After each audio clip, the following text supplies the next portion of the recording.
published in Forbes June 8th. This seems to be a little interesting for me because the perspective they have applied in voluntary benefits. We have seen the basics of voluntary benefits before. There are multiple set of benefits which will be offered by the employer to the employee as part of the voluntary benefits, and the voluntary benefits is something which will improve the lifestyle and well-being of the employees. In this article, they talk about how to apply analytical and data-driven approach to voluntary benefits. What lies ahead for employee experience in 2021? One-size-fits-all approach to delivering the employee experience is no longer acceptable. Many employees today seek a personalized experience to meet their professional and personal needs. Employer must consider all the unique situations the employee could be in. Employee benefits is a critical stop point on the path of a personalized employee experiences. Employee expects to be treated the same way as in their personal lives. Work experience is contextualized by everything that happens in and around the workplace. In 2020, many employees turned to voluntary benefits to help overcome pandemic-driven health or financial challenges. So it is the time for the employers to understand and realize the importance of offering these benefits to the workforce, because the additional support had positive implications in the workplace, which improves the productivity, leaves a more employee happier, less burnout.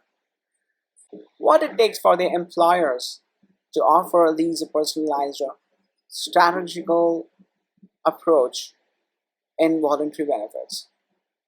Empathy is the key.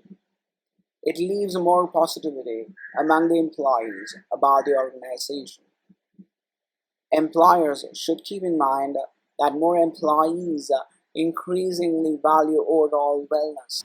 When we talk about personalization, it is important to understand how. When employers are willing to personalize voluntary benefits for the employees, employers should consider many aspects of a specific employee. That's the data here. So data is the fuel. Before we get into the data, we need a sort of a commitment from the employer, because it involves the employee's data. And with this data, employer is going to offer a well-being as part of their voluntary benefits program. So tailoring and recommendation requires a more sort of employee related information to be collected: the lifestyle of an employee, their needs, their commitments, their hobbies, their family circumstances. So they need to understand what is basic thing about the employee without going more towards their privacy part of it. So now, taking these data in one hand and applying the well-being, the wellness of the employee, we need to understand what is needed for the employee to offer them the right choices as part of their voluntary benefits. The average individual prefers having the freedom of choice, customizable options when purchasing of products or services. The same goes good for the voluntary benefits as well. When employees choose a benefit, they, they need to understand, or it is important for the employees to understand that best meet their lifestyle needs. The, the employers uses the data to curate benefit offerings. Employees receive the personalized options, which can lead to higher employee satisfaction and improved overall experiences. Every employee is different here, which means all of their buying journeys, which when choosing benefits will look remarkably different too.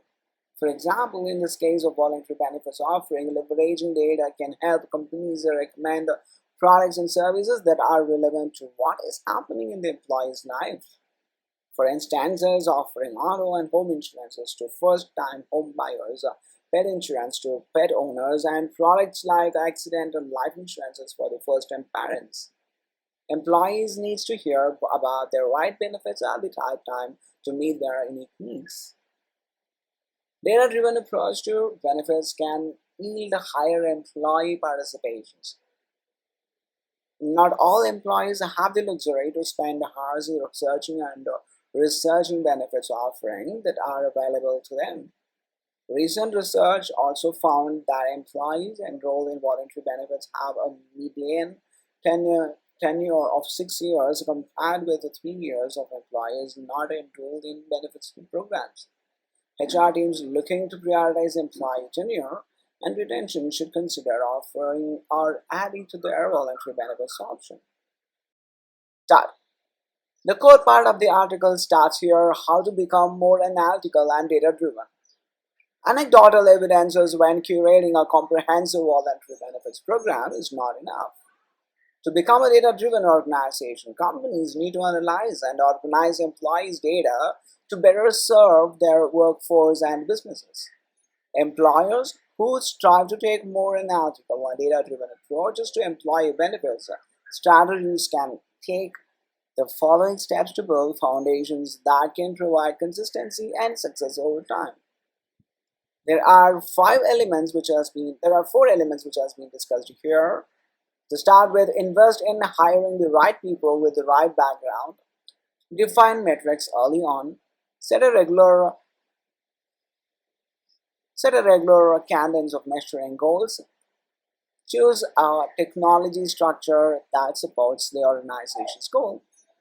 People with the right background, meaning looking for the people who have the data and analytical skills to help with the reporting and handling the data. Without the right skill set, managing the data lifecycle will prove to be challenging, time consuming, and costly. It is also important to achieve a return on investments on applying the data driven approach to voluntary benefits. So, it is important when we do the hiring for these data analytics. The next part is define metrics early on. This will help create broader goals for the team to work towards and act as a guide to monitor progress. The third part of it is a set a regular cadence of measuring goals. In addition to the defining metrics, it is equally important to regularly measure those goals to be communicating this to the entire team. Remember to also communicate this with external key decision makers, stakeholders, partners, and customers as needed. This helps to determine if the team is not on the right track or if adjustments need to be made.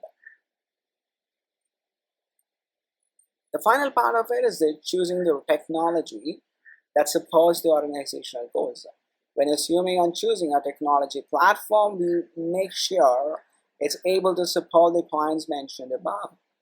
An added bonus would be to find a technology platform that incorporates the research and service, whether it's their own or conducted by the third party. Anyhow, they decide which benefits will become available to the users. Personalizing certain parts of the employee experience, such as employee benefits, can help employers achieving increased employee participations and keep employees more engaged on multiple levels.